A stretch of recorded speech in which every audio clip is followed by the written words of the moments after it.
Today we are coming in with phasic muscle.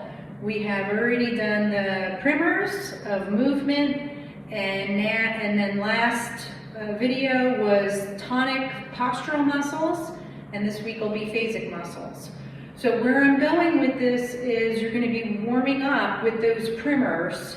They're your pre-workout, post-workout movements. They work with anatomy trains. And then when I do my workouts, I'm going to go into that deep line, slow movement, trying to get the tendons warmed up since they have so little blood flow to them, especially as you get older. So we're going to go real slow. We're going to try to really connect the symmetry of the body with the muscle system as it works the skeletal system. And then I'm going to go into my postural muscles and you identifying them with a 2-count repetition, firing them as we went through in that video. And then I'm going to go into my phasic muscles with a 1-count repetition so that you're building and you start to learn which one of these muscles is going to need a different application. So the postural muscles love slower movements. They're stronger primitively, and they're going to be able to handle more load with a slower repetition, whereas the fast twitch or those phasic muscles will not. And the fast twitch phasic muscles are going to like a little lighter of a weight with a little faster of a repetition. They're going to fatigue quicker with heavier weights, so we want to give them both what they want. Now this is how I do it. I find that it works really well. It trains people's phasic muscles to fire better. Now phasic muscles don't fire as easily. They really need you to think about them. And where we're going to go today is I'm going to start with the front flexors. Last week we did calf. So this time we're working into the front, which the flexors are going to be a little bit more apt to fatigue with strength movements. So they do like to be moved in a little bit more of a repetitive fashion. It's also where people are going to find that their feet get weaker at the front because they don't heel strike as well when they're walking. So that's important. And then we're going to go into the outer part of the quadricep, the inner part of the quadricep, glutes, abs, lats, the center part of traps, and the center part of the erectors and the rhomboids. So on the back side of me, about this much of the space. The lower lumbar and the cervical erectors are postural tonic muscles. Tricep, and we have some of the front flexors of the neck. So I'm going to go through these and just show you exercises that will fire them. So the point of these videos is that you can go through these pre-workout and go through and fire all these muscles and make sure that they're working well. As you start to become imbalanced, you're going to lose that ability to be able to do those symmetrical firings just randomly. And you need to know this. Somebody said to me the other day, this is a lot of information for me. I don't really know my anatomy. And I'm like, you need to learn basic anatomy. I don't care that you're going to go and say, oh, vastus medialis and vastus lateralis. Quadriceps is fine. Outer quads, inner quads, center quads. But you need to know basic, and I don't even care if you went the front of my thigh, but you need to know basic anatomy, because if you're working out and you're doing bicep curls really fast, this is going to come short as the biceps muscle, and it's going to load the shoulder. Now, no coincidence, this is also a biceps muscle right here, the outside part of the hamstring. And if you do this, which that doesn't like that either, this is going to get short and it's going to load the hip. So these are slower exercises on these biceps, slower on the hamstring, so that you can really focus on full extensions and elongating these tendons at these smaller joints. so that you have less load at the shoulder and the hip. All right, so the first exercise is going to be a faster pace on that other squat. So last week we went into the squat where we stood up onto the toes, nice and slow. So this is going to be a 1 count. I want you to try to include lifting the toes when you do it. Now if you can't do both toes together, do 1 toe at a time. You can, and last time I had my bar, this time I have a motor to show you, but you can have the bar here, lift the toes first, then squat, come up, lift the toes. So it's just going to be lift, lift, lift, and of course if you have a bar, it's going to be easy. So it's 1, 1. What are we focusing on? Front of the shin, lower leg, outer quadricep, inner thigh. And the inner thigh is really going to be made up of the long inner thigh muscles, which I forgot to include in those phasic muscles, and the inside of the upper thigh. Good. And 1 count. You know, I'm showing you these and I'm not counting as I'm talking.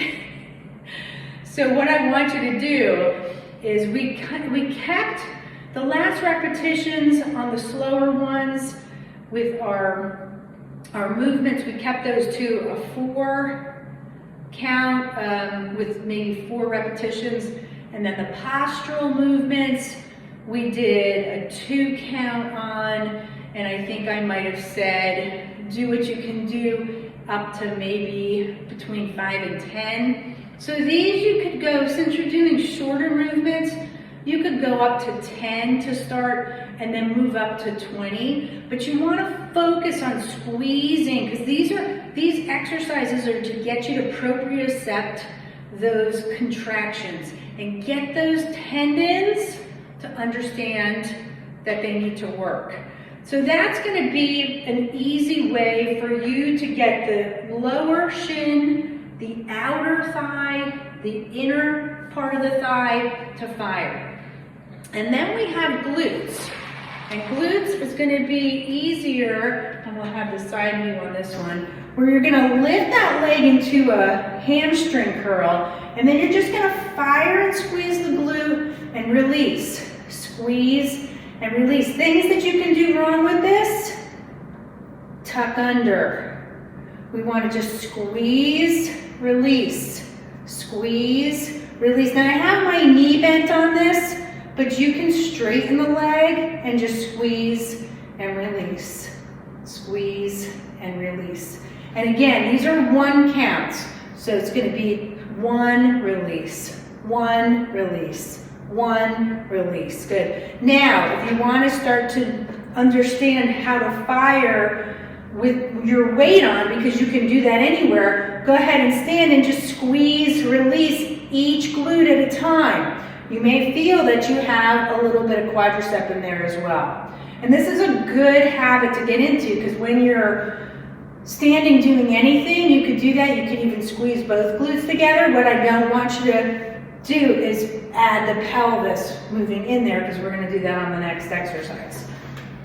And that's what you can do with that is wherever you're at, even in a seated position, you can start to squeeze each glute 1 at a time to get it to fire. Glutes do not like to fire unless you ask them to. Neither do outer thighs, neither do inner thighs, neither do shins, neither do abdominals. Now, I'm going to show you a standing abdominal. Since abdominals, the rectus abdominis is part of the front line, it's a phasic muscle, it's not postural, it's not part of your core, it's superficial. The best way to learn how to do this is its attachment site to the pubic bone and its attachment site to the base part of the rib cage. We want to pull those two together and make that abdominal come into an accordion, and then we want to bring them apart. So from the side you can see I'm tucking my pelvis under and I'm drawing my rib cage down and back. Now it's going to be 1, 1, 1, 1. Now, say you don't have good hip mobility moving forward. You're stuck, you have, your hips are very stuck from the front and you can't do this, then what I want you to practice doing is energetically drawing it in and releasing. If you have taken the abdomen, the undercarriage of the transverse abdomen and the surface of rectus abdominal, and you have mistrained them, they may have moved apart, so that when you do this, you might have a bit of a distension at the stomach. So it's a good time for you to practice pulling your abdomen in and just squeezing and releasing, squeezing and releasing. This is a great way to control the abdominals from a standing position. Now, if you're not strong enough to do these, all of these things can be done lying down. Some of them may be able to be done seated as well, but you can lie down and do most of these, even with your legs apart, flexing the feet, squeezing the legs, getting the glutes to extend, abdomen control.